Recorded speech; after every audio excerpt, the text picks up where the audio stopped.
MSW Media.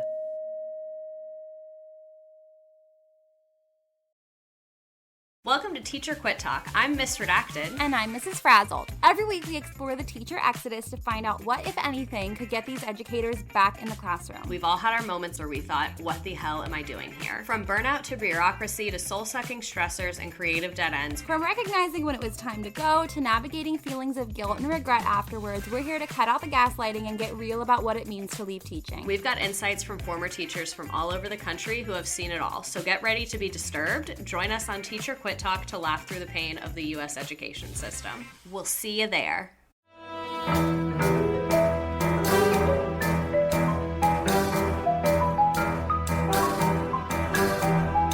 The rule of law is not just some lawyer's turn of phrase. It is the very foundation of our democracy.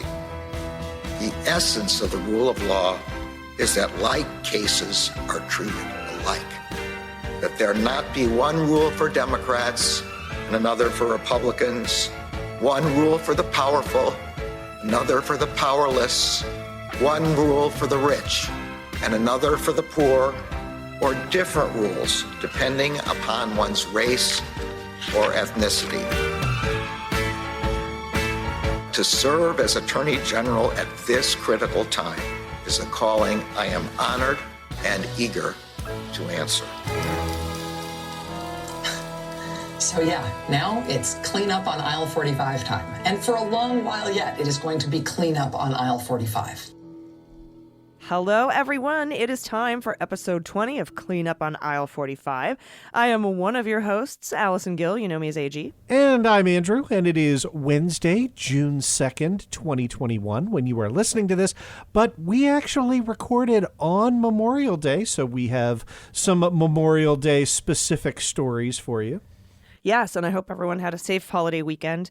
And as always, I wanted to do a special shout out to our patrons who make this show possible by signing up for as little as $1 an episode over at patreon.com/aisle45pod. That's AISLE 45POD.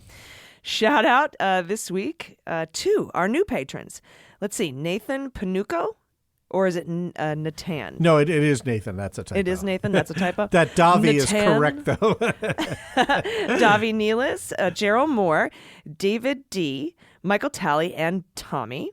Yeah, and a big thank you to Phantom X, Satan Matt, Elizabeth, Glenn Fleetwood, some relation to Mick, maybe, right? Beverly Smith, and I Aim to Misbehave. That's a triple threat. That's a promise, a threat, and a Patreon name. So thank you all so much for supporting the show. Yes, absolutely. And in the spirit of Memorial Day, we had a moving speech by President Biden at Arlington National Cemetery, which is a pretty storied tradition for presidents. But this was not your typical speech, though. Biden's words were not the kind of solemn pablum optimism you usually expect on a holiday like this. Let's take a sample. Quote, "Democracy itself is in peril, here at home and around the world. What we do now, how we honor the memory of the fallen, will determine whether or not democracy will long endure. We owe the honored dead a debt we can never fully repay. We owe them our whole souls. We owe them our full best efforts to perfect the union for which they died." Yeah, that's a far cry from "my fellow Americans, the state of the union is strong," right? And look, I continue to be impressed with Joe Biden's willingness to keep the dialogue focused on the issues we urgently need to address. And so, I love that introduction. There's a particular passage a little bit later in the speech that I want to break down a little bit. Oh, I think I know the one you mean. The empathy is the fuel for democracy. Yep. Because he said, our willingness, let me hear, I've got it here. Our willingness to see each other not as enemies, neighbors, even when we disagree, to understand what the other is going through. This nation was built on an idea, the only nation in the world built on an idea. Every other nation is built on an ethnicity, a geography, a religion, etc. We're building on idea, the idea of liberty and opportunity for all. We've never fully realized that aspiration of our founding. But every generation has opened the door a little wider, and every generation has opened it wider and wider to be more inclusive. And that's just such an incredible speech. I wish Merrick Garland was on board. Yeah, two votes. Yeah, I think that sentiment really nicely combines two of the biggest short and medium term threats that our country is facing, right? Irrational polarization and widening racial injustice, right? And of course, those two overlap pretty substantially, right? So let's break down kind of what I mean by irrational polarization. Now, I can already hear some of our listeners, right? Like, the two of us are pretty strong partisan Democrats. We raised money for Democrats. We unapologetically think that Republican policies are bad for America. You know, who are we to bemoan polarization, right? Right. You're like, I like to be polarized from Nazis. That's just kind of fair, right? Yes. Mm-hmm. But, you know, when I think about it, I think about the irrational component of it, right? Yeah. I'm thinking about the Reuters poll that came out last week that shows over half of Republicans. Now, granted, only like 25% of people are Republicans. But half of them, 53% of them, think the answer to the question, who do you think is the true president, is Trump. Yeah. That compares to 3% of Democrats, which is what? It's the poll's margin of error. That's what it is. It's zero. No Democrat thinks that. Right. I mean, that's like saying 53% of Republicans think the sun is purple and orbits the earth, which I'm sure a lot of them do think that. Or that the universe is only 6,000 years old, even though we've already done the half-life breakdown of uranium-238 for them.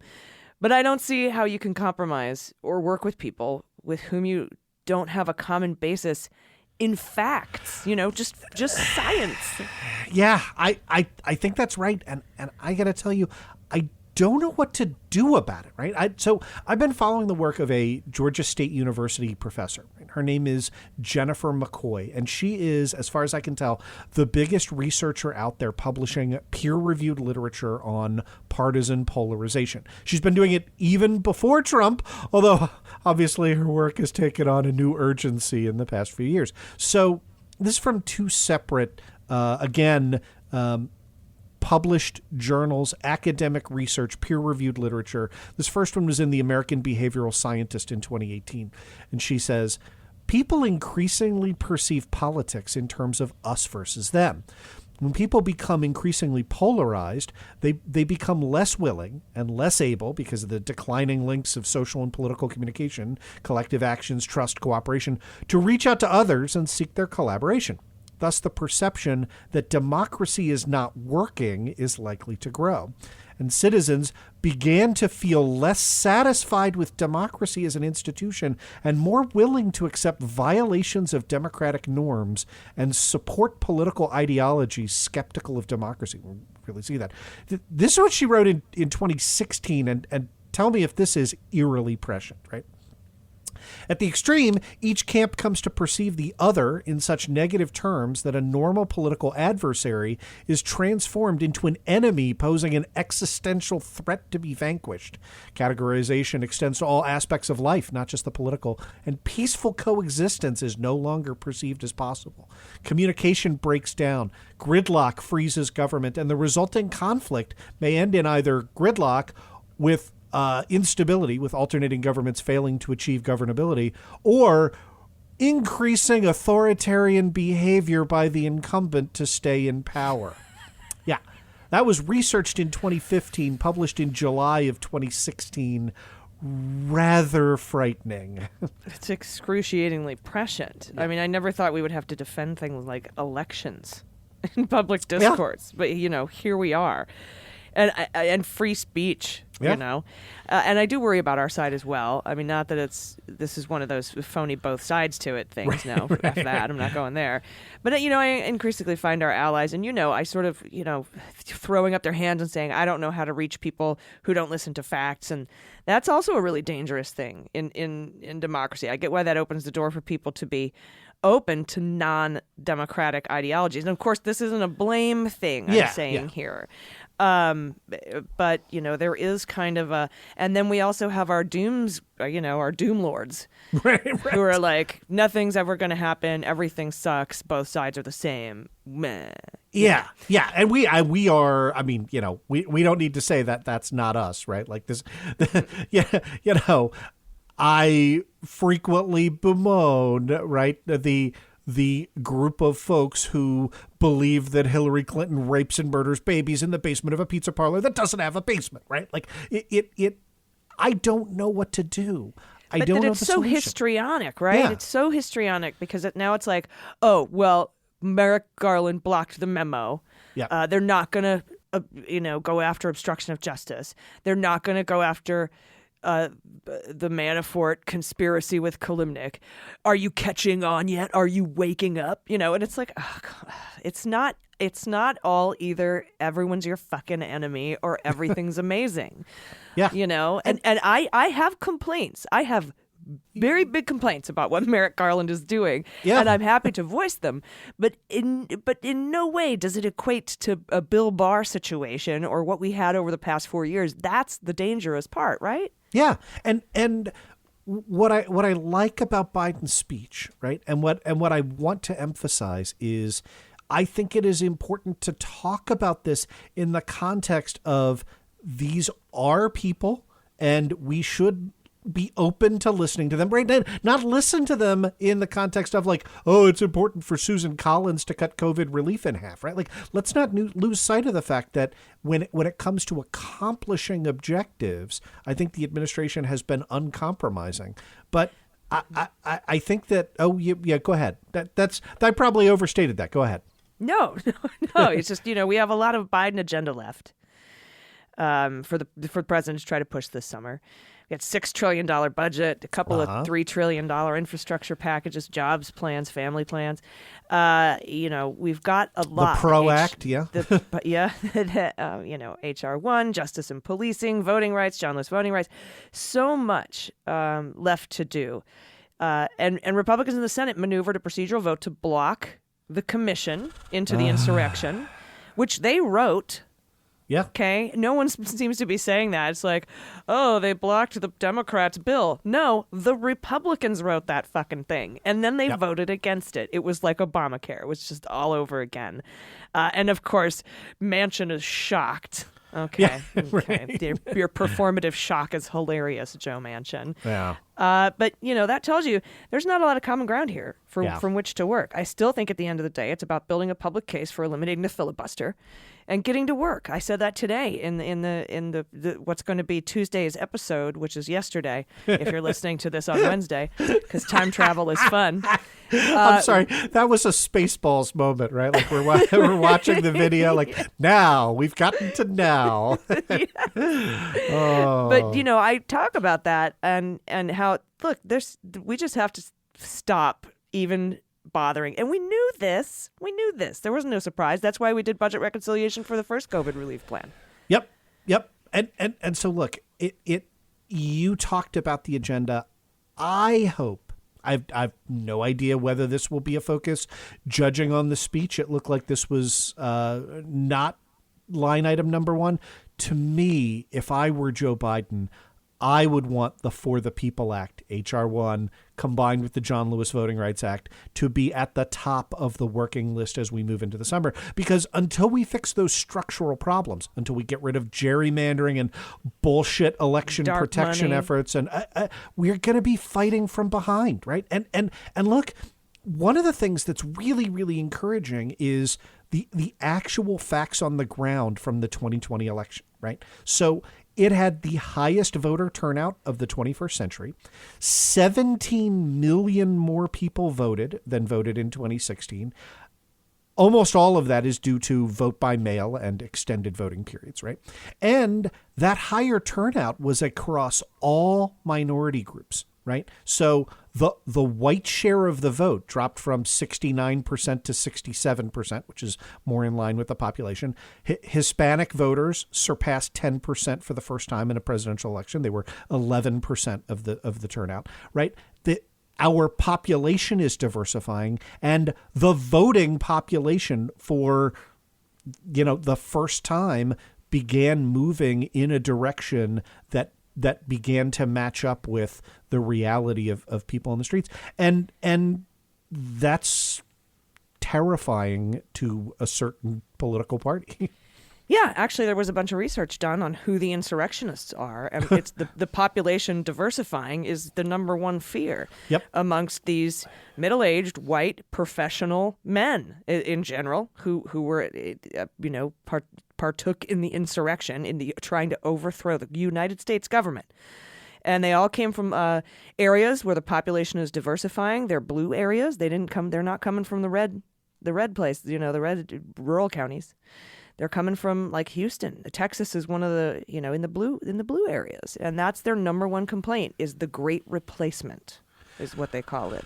And now we've got 43 states in which Republicans have introduced or passed odious new voter suppression laws trying to undo those gains. That's their biggest fear. So we will continue to watch and see how to clean up this mess. It's so much bigger than anyone could have even imagined. And as we go on, it's just... as we peel away the layers of the onion, it's starting to stink. Yeah. But anyway, on that pleasant note, we're going to take a quick break. We have a lot of show yet for you to come, so we hope you stick around. And if you want these episodes ad-free, you know what to do. Become a patron. It's just $1 an episode. We'll be right back after this message. Hey everybody, it's Allison, and today's episode of the podcast is sponsored by Munk Pack. As you know, I am a snacker. I like to graze all day, and I'm always looking for delicious, healthy snacks, but usually the healthier they are, the worse they taste. Most healthy snacks don't satisfy your cravings or fill you up either, but I'm excited to share I found the answer with Munk Pack. Munk Pack Keto Nut and Seed Bars contain less than 1 gram of sugar, 2 to 3 grams of net carbs, and they're only 150 calories each. They're great for anyone following a keto lifestyle, the perfect snack for anyone who wants to eat better or cut back on sugar and carbs without sacrificing taste. The Munk Pack Keto Nut and Seed Bars have that perfect balance of sweet and salty with a crunch from the whole nuts and seeds, but they manage to be soft and chewy. They come in delicious flavors like caramel sea salt dark chocolate, and peanut butter dark chocolate. My favorite is caramel sea salt, although that might change because I think I might get into the peanut butter dark chocolate ones. They're all so good. And since they're packed with protein, they're satisfying, so you can bring them with you to have after a workout or take on a hike or a bike ride with you. And they are all keto-friendly and gluten-free and plant-based. They have no GMOs, no soy, no trans fats, no sugar alcohols, and no artificial colors. I am obsessed with these bars and probably eat more than I should, but that's okay because they're super healthy. And to make sure I'm always fully stocked, I signed up for a subscription to my favorite flavors, which saves me 10% on every order and ships them to me directly. Getting those delicious treats delivered to me on a regular basis has been a game changer for my effort to eat healthier. Try it for yourself and you'll see. We have a special deal for listeners. Get 20% off your purchase of any Munk Pack product just by visiting monkpack.com and entering code CLEANUP, all one word, at checkout. And Munk Pack is so confident in their product, it's backed with a 100% satisfaction guarantee, so if you don't like them for any reason, they will exchange it for you or refund your money, whichever you prefer. So to get started, just go to monkpack.com, that's MUNKPACK.com, and select any product, then enter the code CLEANUP, all one word, at checkout to save 20% off your purchase. Munk Pack, delicious, nutritious food you can count on, and we thank them for sponsoring Cleanup on Aisle 45. Hey everyone, welcome back. Let's talk about Merrick Garland for a minute. A couple hours after we recorded our last episode, we know that the Justice Department responded to Judge Amy Berman Jackson's opinion ordering the agency to release the March 2019 Barr post hoc bullshit OLC memo, which is its official name. Both Andrew and I have gone over that. Andrew did a little last-minute clip for the last week of Cleanup on Aisle 45, and we've covered it extensively on our other show, so we won't belabor these points. But there's more going on at DOJ besides potentially looking into obstruction of justice, now that we know McGahn will be testifying to the judiciary this Friday. Yep. I'm sure that had Bill Barr, had the Department of Justice released the second part of the Bill Barr memo, we would have seen quite an interesting argument for why the president can't obstruct justice and how, even though Barr testified that a corrupt pardon is a crime, him trying to justify that away too. Yeah. But so, I'm upset about that. But they could look into obstruction of justice. I don't know if he has the appetite to do that. That might be why he kept that whole second part of that memo closed, because if it was made to the public, there would be an outcry for prosecuting obstruction of justice and potentially investigating Bill Barr. So, there's that. But there's more than the insurrection investigation going on at the Department of Justice, which just dropped a 13-count superseding indictment for conspiracy, but not sedition on the Oath Keepers. And not to mention all the investigations into policing and civil rights that are going on right now. The indictments for breaking civil rights violations by, the former officer Derek Chauvin, who murdered George Floyd, et cetera, looking into Louisville, et cetera, et cetera. So there's a lot going on in the DOJ right now, and we actually have a little bit more to tell you about. Yeah, I mean, that just scratches the surface, right? Like, it's new out this week, Merrick Garland has directed the Justice Department to expand funding and other resources to states and municipalities to help track and investigate hate crimes, right? And has ordered prosecutors to step up both criminal and civil investigations into hate incidents. And by the way, those are no longer defined as when certain religious groups feel like they've been insulted for discriminating against LGBTQ folks, right? But I mean, we joke, but that was the Civil Rights Division under Trump. In a memo to DOJ employees. The gay cake section of the Department of Justice. It was there, right? Memo to employees, Garland said that Vanita Gupta will assign someone to coordinate a hub on hate crimes by working with prosecutors, law enforcement, and community groups to ensure that there are adequate resources to investigate and track hate crimes. And, that resources point is a common thread, right? I share your top line concerns, right? We talked extensively about our disappointment at Garland's decision to appeal and seek a stay on the Engel memo. It sort of overshadows what did come out of that memo, which is pretty damning. Yep. But, to want to hide the second part of it. It's like when Amy Berman Jackson's reasoning was so clear, I couldn't make heads or tails of the Department of Justice's reason to not release it. They actually said, well, what we think Bill Barr meant to say was this, and we're sorry. As the Department of Justice, we're sorry that they didn't say it properly. So when said properly, this is why we want to withhold the second part of the memo. It's like, what? Anyway. I paused because I'm in violent agreement, and our listeners can't see me nodding agreement and giving you a thumbs up as you speak. But there is, right? So counter argument. Right, the DOJ ought to be able to walk and chew gum at the same time. Counter argument. There are a lot of things in the hopper. There are 400 pending prosecutions in connection with the 1/6 insurrection. Yeah, and it's a resources issue. So, but they need to go after the big fish too, and I don't see any indication of that, which is also maddening. But this particular memo, this one about the hate crimes, comes at a time when Asian Americans have faced increased attacks and racist encounters since the start of COVID, because then President Donald Trump first was blaming the coronavirus on China. And, earlier this month, we signed into law that the COVID-19 Hate Crimes Act, which designates a Justice Department employee to expedite a review of hate crimes reported to police during the pandemic. Yeah, and that's a theme. You may recall that we reported back in March that Garland announced that he was launching a 30-day expedited review to explore ways that the department could improve efforts to prosecute hate crimes and collect better data, right? Thursday's memo implements some requirements in the law and some recommendations from that prior review. And again, it's part of the long pattern of actually following through on your press releases, doing the hard work, gathering the data, allocating the resources. Yes. Now, if he would just follow through with that part of his confirmation hearing where he said he would start on the ground with the insurrection and go up after the big people. Anyway, just a little throwing in my little complaints there. Yeah. But this memo also this is cool. This memo designates an official who will be tasked with expediting the review of hate crimes and calls on U.S. attorneys' offices, where are they, by the way, to assign local criminal and civil prosecutors to serve as civil rights coordinators. Cool, right? Quote, acts of hate do not always rise to the level of federal hate crimes, but such hate incidents still have a destructive effect on our communities. Federal civil statutes sometimes provide remedies when federal hate crime statutes do not. And Andrew, I think that this is the perfect assignment for Vanita Gupta.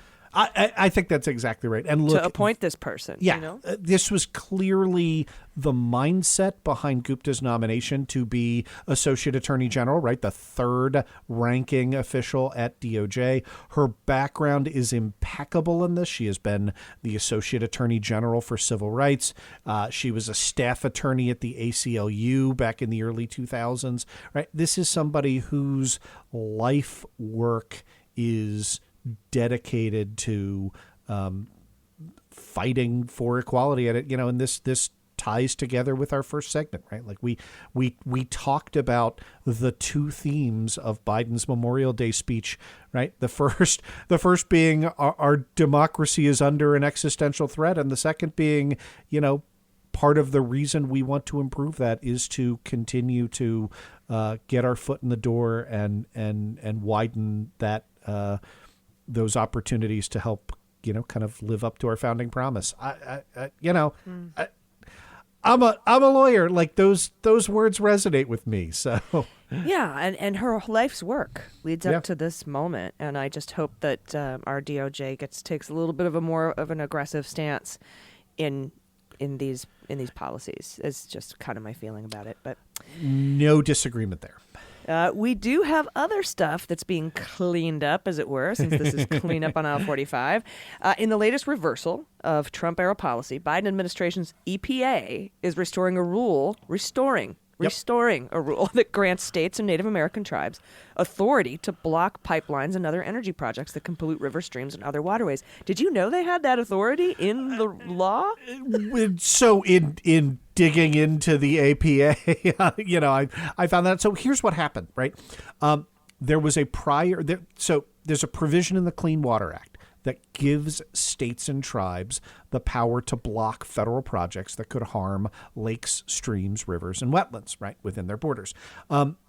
That implementation is subject to rulemaking by the EPA. And of course, Trump's EPA, his fossil fuel buddies, got together and they crafted the implementation of that review such as to curtail that power, and then fast-tracked a whole bunch of oil and natural gas pipelines and projects.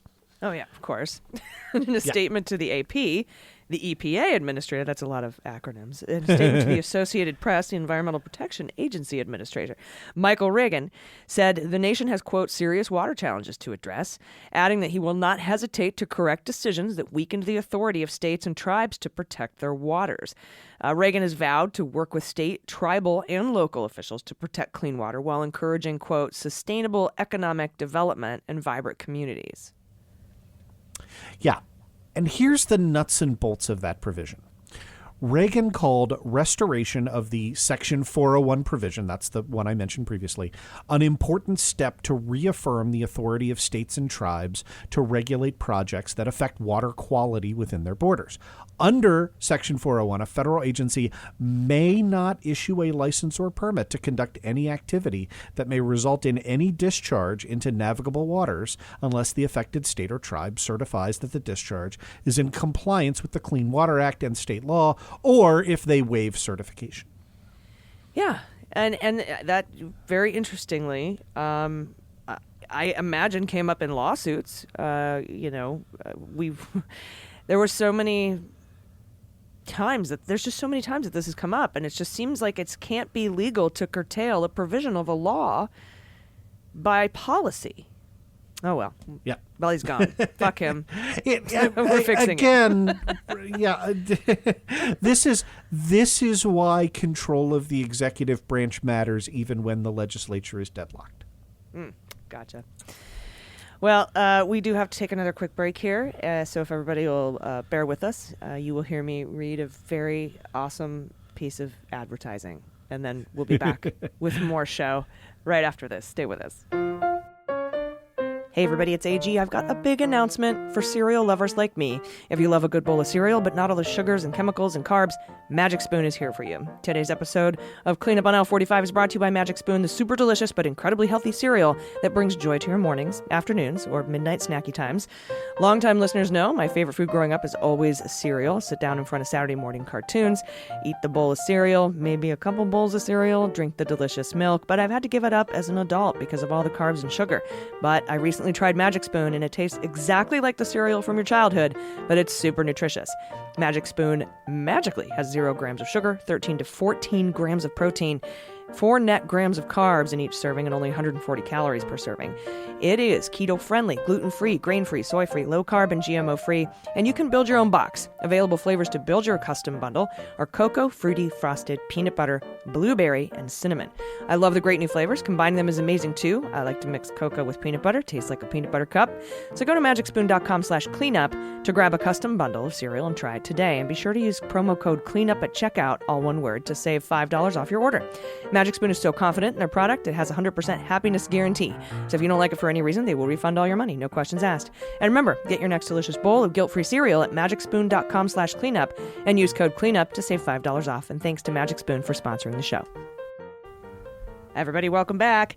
In a story that broke late last week that I know you've been waiting for us to cover, we learned Manhattan District Attorney Cy Vance Jr. convened a state grand jury in New York to review information regarding the Trump Organization and its principles, which, of course, includes the former president, as well as his criminally corrupt crotch fruit, his children, and CFO in charge of knowing where all the financial bodies are buried, Alan Weisselberg. Now, here's some interesting news that's come out also in the last couple of weeks, because what I think they're looking here at is the Corrupt Businesses Law, which I think they refer to as Little Rico in New York, which just requires, Andrew, and correct me if I'm wrong, 3 crimes intended to bolster the bottom line of a company illegally. And I'm sure they'll be able to find that going on, but we just kind of need to see if Weisselberg is going to flip, right? Yeah, so you are 100% correct on the New York Little Rico law, right? And little in terms of what you have to prove, big in the fact that it is a serious Class A felony, carries a prison term of up to 25 years, right? And a mando minimum. It's got a mando minimum of 1 to 2 years. Yeah, right. I mean, so it is some jail time. And again, remember, Donald Trump is 74 and eats McDonald's 6 times a week. So, 1 to 3 years mandatory minimum. Like, I think if Trump spends any time in prison, that I would consider that a victory. In any event, if he makes it to trial, your lips to God's ears, AG. I don't want that to happen. I want to see I got to see the orange jumpsuit. I agree. Dana, our co-host on the Bean, said, "God, I hope there's a golf cart chase." Oh, he's going to have... Do you remember Power Wheels when we were kids? Right? Power Wheels. Power Wheels. So now I'm picturing a golf cart that's decked out like O.J. Simpson's white Bronco. But in any event, all right, we got a show to get back to. Look, I do want to be very, very clear here that this is these are beans. This is speculation. Grand jury proceedings are secret. So everything we know comes either from off-the-record disclosures or Michael Cohen, who's told us that he's been interviewed 8 times by Vance's office, right? And so we're left kind of piecing things together. I think it is no coincidence that we have seen in-depth reporting from 3 years ago by the New York Times as to Trump's valuation of his properties, and that in-depth report, if you haven't read it, you need to, outlines what is very clear tax fraud, right? So, look, at the end of the day, we don't know what's on the table. But we absolutely can make an informed guess, right, that the prior investigation, which has been going on for 2 years, turned up such specific evidence that Vance wanted to cover his to convene a brand new grand jury to make it explicit that whatever crimes they're considering and against whom they are considering those crimes are within the grand jury's mandate. Yeah, and it actually makes me think, and this is totally speculative beans. I've not heard anything about this, but I think Weisselberg is going to cooperate, and I think that we'll be able to see grand jury secrecy, sacrosanct, right? Federal and state grand jury, very secret. However, you're going to go over some of these differences between federal and state. Is it grands jury? No, grand juries. Because Pillsbury Grand's jury, yeah. Because if we tell from lurking reporters around the courthouse that Weisselberg is making an appearance at these grand jury proceedings, that is extremely significant. Tell us why, because I know that that's one of the main differences between a state and a federal grand jury. Okay, so a lot to unpack there. First, quick bit of constitutional trivia, right? So the Fifth Amendment of the Constitution says that no person shall be held to answer for a capital or otherwise infamous crime, right? And look, that we can talk about infamous, that basically means felony, but crime there means federal crime, right? Unless on a presentment or indictment of a grand jury. So in federal court, right, a prosecutor can't just indict you unless either you consent to it by waiving your right to a grand jury. And by the way, like that happens a lot in plea deals of the sort that, you covered extensively on Mueller's sheet, right? Right, or, charging information. Exactly what we see. Mm-hmm. And the way in which you get that information in the absence of a grand jury is by having the criminal defendant agree to waive that particular provision of the Fifth Amendment, right? Or you can have the grand jury return an indictment, right? It's called a true bill, and don't ask me why that was set up in 13th century Saxony. But look, as it turns out, like for the past 200 years or so, pretty much every legal theorist, right, left, right, center, doesn't matter, has sort of come to the conclusion that the right to a grand jury isn't really a substantive protection for criminal defendants from unfair prosecution. Ah, right. Well, that's because the whole grand juries indict a ham sandwich thing, right? I mean, the grand jury is ex parte, one-sided. They meet in secret. There was the 23. Has anyone written a book called The 23? Because it sounds like there should be a book called The 23. They're responsible only to the prosecutor. And you, as the target, don't even have the right to testify in your defense. So it seems like that doesn't kind of mean a whole lot. Yeah, that's exactly right for federal grand juries, right? So put a pin in the testify in your own defense. There's a fantastic little provision that I want to get to. But look, you are exactly right in that summary, right? It's why the right to a grand jury is one of the very few protections in the Bill of Rights. My guess is that in the near future, it will be the only aspect of the Bill of Rights that has not been incorporated out to the states. And here's what that means, right? Like the First Amendment says Congress shall make no law abridging the freedom of speech. But the 14th Amendment incorporates that out to the states. So your state legislature cannot establish a religion or censor the press or whatever. The First Amendment is incorporated to them. But your state doesn't have to indict you by grand jury, even for capital or infamous crimes. Now, almost every state except Connecticut and Pennsylvania does, right? But that includes New York. So, there's a little bit of trivia here, but I think that it's important to understand that almost nobody thinks of this as a substantive protection for criminal defendants anymore. So, like I said, New York is one of those states. There is a parallel provision in the New York State Constitution that is Article 1, Section 6, and it requires you to be indicted by grand jury. Interesting. And under New York law, the grand jury sits for a maximum of 6 months, which has been that's what this one is. Yep. It will have 23 members and meet 3 days per week. That's a lot. And it's going to do two things: issue subpoenas and gather and review evidence, and two, at the prosecutor Cy Vance's discretion, evaluate the evidence and determine if probable cause exists. To indict one or more persons or organizations for a crime or multiple crimes. Lots of criming. Yeah, that is exactly right. So, few points that I want to emphasize here, right? So, first, unlike petit juries. And petit jury just means like the kind of jury you're used to seeing on TV, right? 12 people. The one from Order of Order of Rights that we watched for god awful movies. That kind of jury.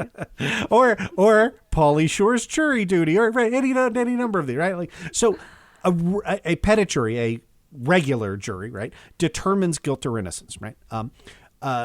Grand jury just decides whether to return an indictment or not. And the grand jury doesn't have to be unanimous. You just need a bare majority. You need 12 people on that grand jury to determine that probable cause exists, right? Not that it's more likely than not beyond a reasonable doubt, that probable cause exists to believe that a person has committed a crime. Okay. First point. Second, when considering evidence, the grand jurors themselves get to ask questions of any of the witnesses that are summoned to testify before it. Think about that one. Right? Wow. The prosecutor has more leniency as to what kind of evidence that he can introduce. And you can even introduce some kinds of hearsay evidence that would not be admissible at trial, right? So broader standard for what they can consider, and the jurors can ask follow-up questions. Except in a state grand jury, right? I think New York is really weird about their hearsay. So New York curtails that somewhat such that it overlaps a lot with the federal rules, but it's still slightly broader. Really, really excellent distinction there, though, right? So third, the grand jury, as you pointed out, you were also right on this, takes its direction directly from the prosecutor, right? So this is one of those things, right? It comes up in my practice all the time when people sit for a deposition and they realize, well, now it's, over Zoom, but, previously it would be like we would be in a conference room, at my office or in a hotel or so. And they'd be like, well, where's the judge? And it's like, no. Right? Like this is a depo. Like judge doesn't sit in a deposition. Similarly, that there isn't a judge like just hanging out for 6 months presiding over this grand jury. It is Cy Vance and his staff is directly in charge. It is just the jurors, a member of Cy Vance's office, and there's a court reporter there to transcribe the proceedings, which proceedings are then confidential, right? Yeah, and my beans are on that it's Pomerantz that's probably going to run that show. Yeah, I think that's right. I think that's exactly right. And last point, I told you to put a pin in it. I hope this is going to blow your mind, right? Really weird quirk. Under New York law, you actually do have the right as a defendant to testify before the grand jury if you want to. What?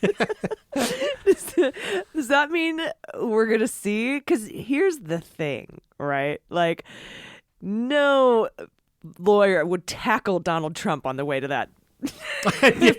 would not tackle Donald Trump on the way to that if he would play intended. But it just seems like something he would want to do, Although it's not. There's no TV cameras in there. It's a secret stuff, so maybe not.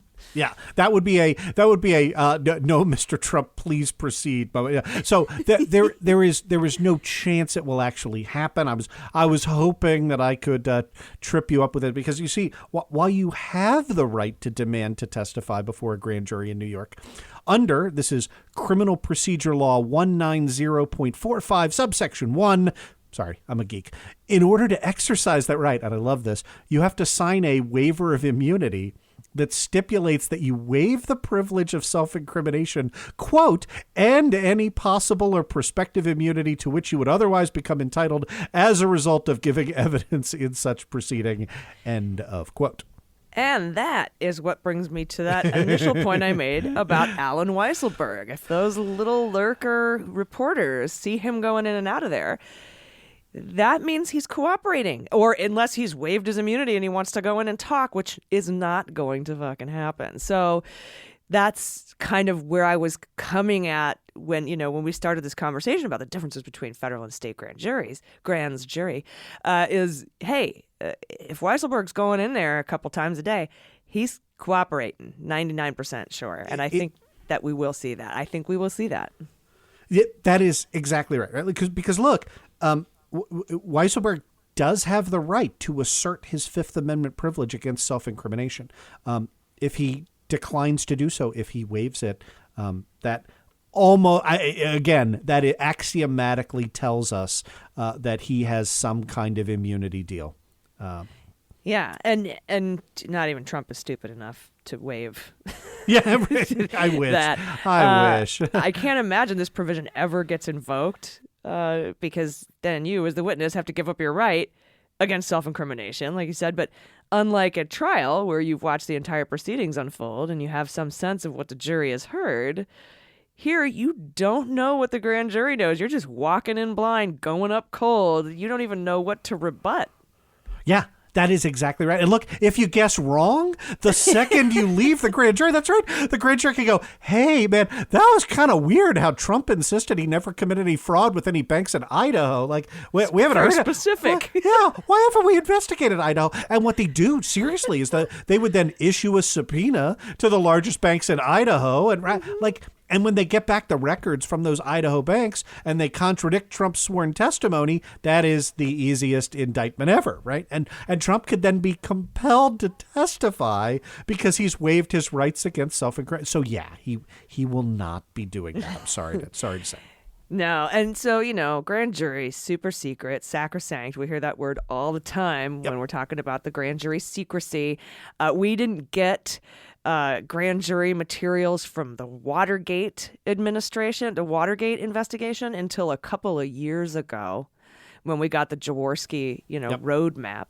We're not going to see the grand jury Mueller report stuff. I mean, they've filed for it in court.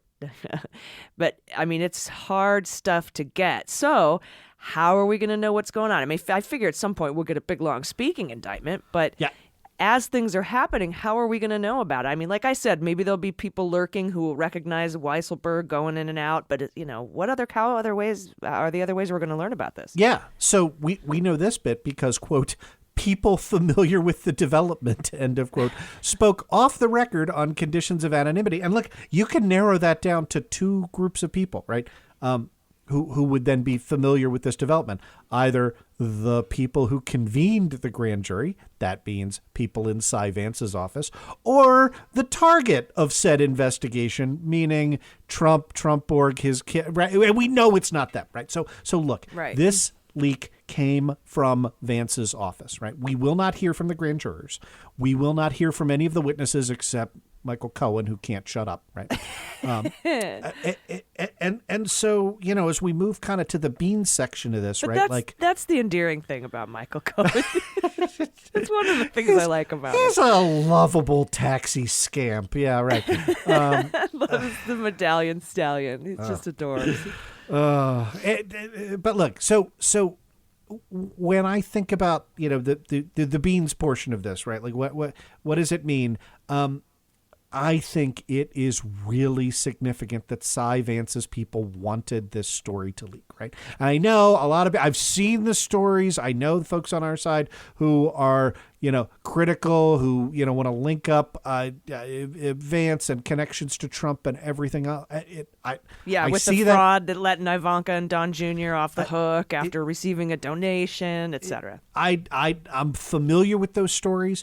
What I will tell you is, it gives me a lot of confidence to know that his office wanted this story to break. Because now, right, if Trump isn't indicted, that is going, like, everybody's going to ask why, right? And and that is not a great story when you have an investigation for 2.5 years, and you return an indictment on Alan Weisselberg for unpaid taxes from 2014 or whatever, right? Like, that's why I think he's cooperating. I share those. I share that feelings with you for those reasons. Yeah. Tish James making her announcement. We've sent 2 deputies down, and we're Wonder Twin powers. Fucking activate, indict.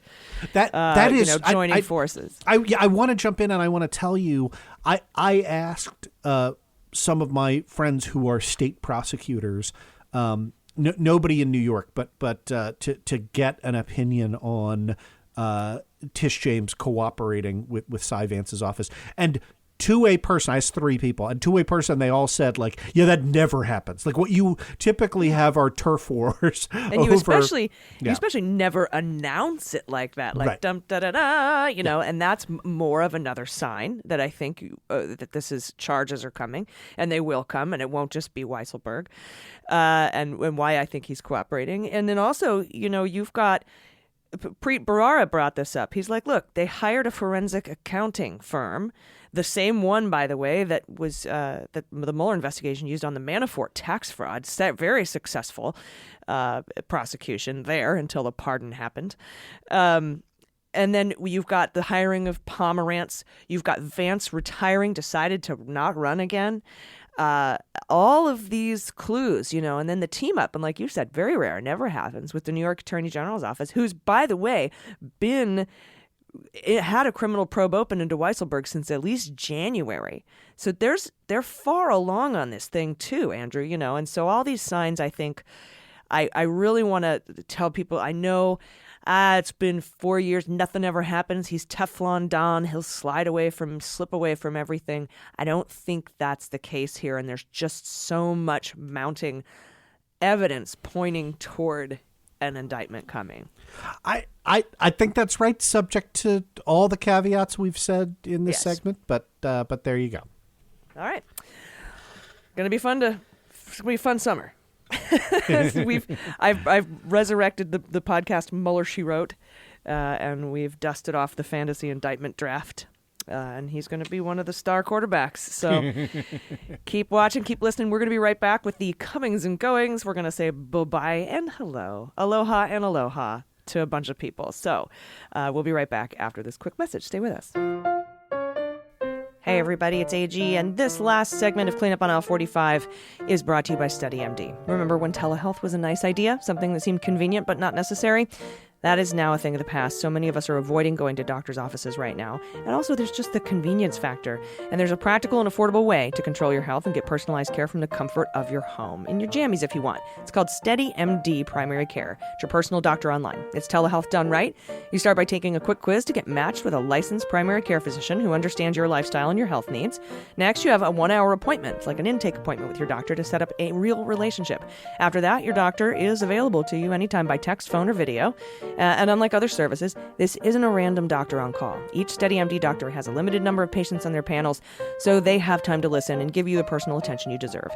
I actually found the quiz to be fun and super informative, and I loved my match, catered just to me. I felt immediately comfortable and confident with my provider, and they cater to the most popular lifestyle health matches like paleo, gluten-free, keto, Whole30, vegetarian, and so many more. SteadyMD primary care physicians can help you get and stay healthy, manage chronic conditions, reduce stress, lose weight, sleep better, feel better, boost your immunity, and much, much more, all from the comfort of your own home. So skip the waiting room, skip the germs. Prescriptions are sent directly to your home or local pharmacy. All medical records are in one place, and you get unlimited access to your doctor for just $99 a month.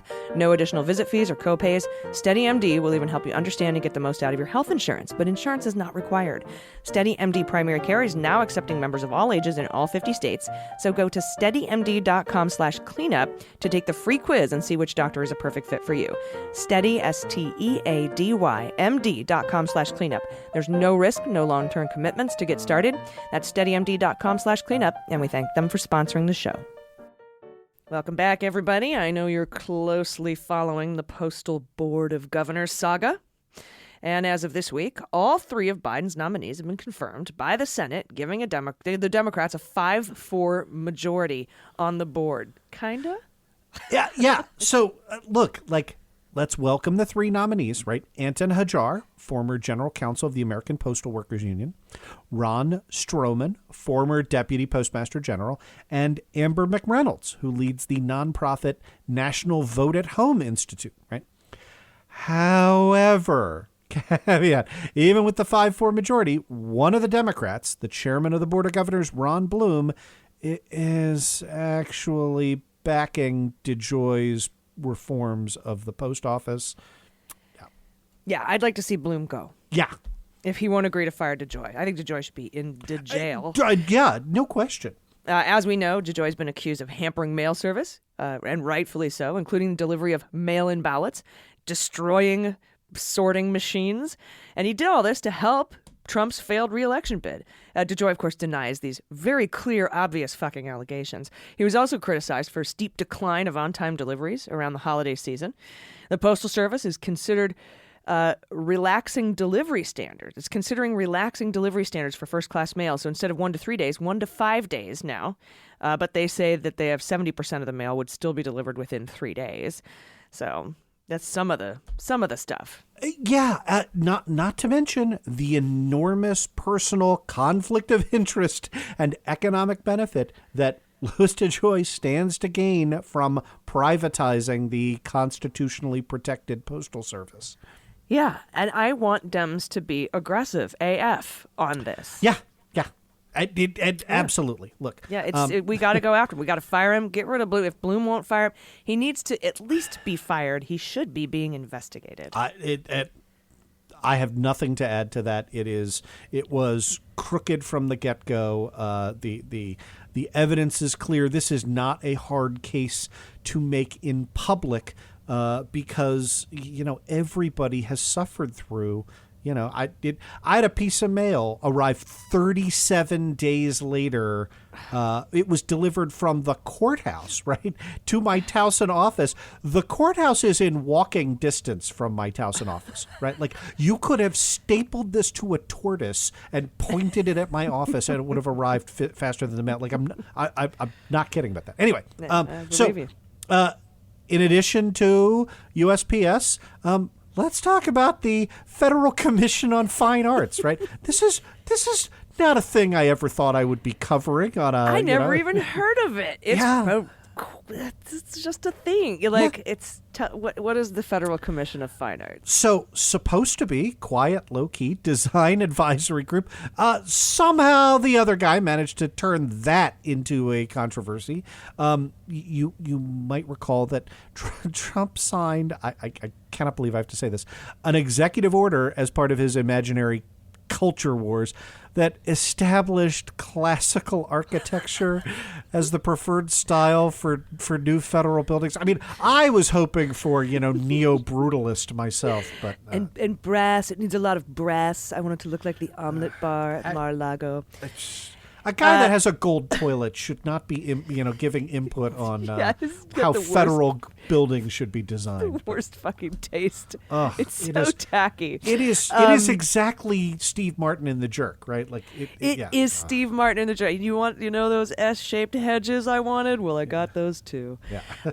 Now, all 7 members of this board were appointed by Trump. 4 of them were appointed on January 12th of this year. Yeah. The commission's chairman, Justin Shubo, or Shabao, I don't know what you want to call him, who was a driving force behind the push to promote classical architecture, said that he and 3 other members of the commission, the architect Stephen Spandl, the artist Chaz Fagan, and the landscape architect with the S-shaped hedges, Perry Guillot. Or Guillot, I don't know. Maybe he's very French. Iron Balls McGinty, let's call him that, had been asked to resign. They've been asked to resign. Yeah, and Justin over there wanted to add that the appointments are supposed to be for 4 years, and this breaks with longstanding precedent, which is certainly a thing that Trump never did. So Justin declined to resign. Which brings us to the second part of the letter he got. And I love this about the Biden administration. The second part of the letter said, oh, by the way, pretty please resign. If you don't, you will be terminated at 6 p.m. the same day. They've got a macro that's like a control T for that in all the nice Word template. Documents. Yeah. The same day. Resign? You have today to resign, or you're fired at 6. Take all the time you need within the next 4 hours to think about this. Yeah. Now, Shubo replied to the email saying, this is Justin, our friend Justin here, the chair. He said, quote, and he actually replied to the email. In the commission's 110-year history, no commissioner has ever been removed by a president, let alone the commission's chairman. Any such removal would set a terrible precedent. Yeah, very big, bad, terrible legal precedent over there at the Arts Commission Advisory Board for Architecture for Federal Buildings. Okay. And so he sent that email. What a terrible precedent. I imagine Biden responded, bye-bye. Yeah. And also, Biden plans to appoint 4 new members, so we can say aloha after we say aloha. 4 new members include Peter Cook. Now, this is the thing about the Biden administration. Even the Fine Arts Advisory Council for Architecture for Federal Buildings are so well qualified. Okay, so Peter Cook, principal at HGA Architects, who has worked on the National Museum of African American History and Culture. Mm-hmm. Hello, welcome, Peter Cook. Hazel Ruth Edwards, the chair of the Howard University Department of Architecture. Howard University Department of Architecture. Welcome, Hazel Ruth Edwards. Justin Garrett Moore, a designer and urbanist at the Andrew W. Mellon Foundation. And Billy Tsine, a partner at Todd Williams Billy Tsine Architects. Yeah, and look, that does not mean that classical architecture is going to be verboten, that, everything that the Biden administration develops are going to be yurts or whatever, right? This brings yurts a tiny amount of diversity, right? Like, so I'm classical hoping architecture, I'm hoping finally the FBI gets their goddamn new headquarters. Now that GSA Emily isn't there to cover up the they didn't want to have a hotel, so he kept the FBI in a crumbling asbestos laden building, refused to move them into a new facility, kind of a little further away, because he was afraid that a hotelier would buy that and develop into a hotel that would compete with the Trump International downtown hotel in Washington, D.C. That is so Trump. Yep. So, right, classical architecture is the thing you think of when you think about monuments in Washington, D.C., right? It is classical Greek architecture with the columns, the, Doric, Ionic, Corinthian, right? If you've ever been to Washington, D.C., and I have an office there and have lived there and practiced there, like, the one thing we're not short on is classically inspired buildings. You walk out of that fucking subway station and it's like you're in Greece. Yeah. So slight bit of diversity. So that brings us to a piece out in Axios this week, and I love this, called "White House Tells Trump Complainers Get Over It." And that is, drawing homage from the Eagles album after a 20-year hiatus. Look, as we know, the White House has been steadily and methodically cleaning house across all agencies to, we call it, comings and goings. Axios calls it, quote, a staff more in sync with an administration starkly different than its predecessor, end of quote. I think we can edit that down to staff of people that aren't idiots, sycophants, and profiteers. Yeah. Rick Grinnell comes. Oh, God. And I love this. White House spokesperson Mike Gwynn says, he's like, hey, elections have consequences. President Biden. All credit to me on that one. Thank you. Biden won with a commanding victory in November, and now he has the right and obligation to make sure the positions he fills reflect the priorities he campaigned on. Yeah. And in case you were wondering, Trump appointees have not been going gentle into that good night. Vanessa Ambrosini told Politico, quote, I got completely screwed. Wait till you see your tax bill for the deferred tax plan. Look, like she was terminated after Biden was sworn in on January 20th. Yeah, she lost her, I think, parental leave and other benefits. And, we just heard from poor Justin over on the Arts Council saying, I was shocked and dismayed to learn that 3 of my fellow commissioners, along with myself, have been asked to resign or be terminated by the president. and let's not forget Michael Ellis. We've talked about him in multiple episodes. He was shoved into the top legal job at NSA after spending months hiding politically embarrassing and almost certainly illegal conversations in a code word classified system at the NSC. He complained that he had, quote, been put on administrative leave after been put on administrative leave for nearly 3 months without any explanation or updates. Well, my friend, in the words of the immortal Don Henley, get over it. I just love this. Oh, it's so good, right? I mean, and I still am dying to know what's in that NICE system, the NICE, code word classified. One of the conversations hidden in there, the infamous phone call with Zelensky he was impeached for in his first impeachment trial. Yeah. Impeachment alpha. So anyway, Michael Ellis, good riddance. And you know what? I love, just get over it. You right? Yep. Bye-bye. Bye-bye. Anyway, that's our show for episode 20. So thank you for listening these 20 weeks since January 20th, 2021. A lot of 20s. And I'm just about to turn 20 as well. So that's very cool. God, thank God I'm not just turning 20. Holy shit. But this has been great. This has been a really fun show this week. Thank you very much. And thanks to all of our new patrons. Do you have anything else you want to say before we get out of here, Andrew? No, this has been fun. All right, everybody, until next week. Let's unfuck this administration. I've been Allison Gill. Yeah, and I'm Andrew Torres. Thank you so much for listening to Clean Up on Aisle 45. Bye-bye. Clean Up on Aisle 45 is written, researched, and produced by Allison Gill and Andrew Torres with editing by Molly Hockey. Our art and logo design are by Joelle Reeder and Moxie Design Studios, and our music is composed and performed by Adam Orr. Clean Up on Aisle 45 is a proud member of the MSW Media Network, a collection of creator-owned podcasts dedicated to news, politics, and justice. For more information, visit mswmedia.com.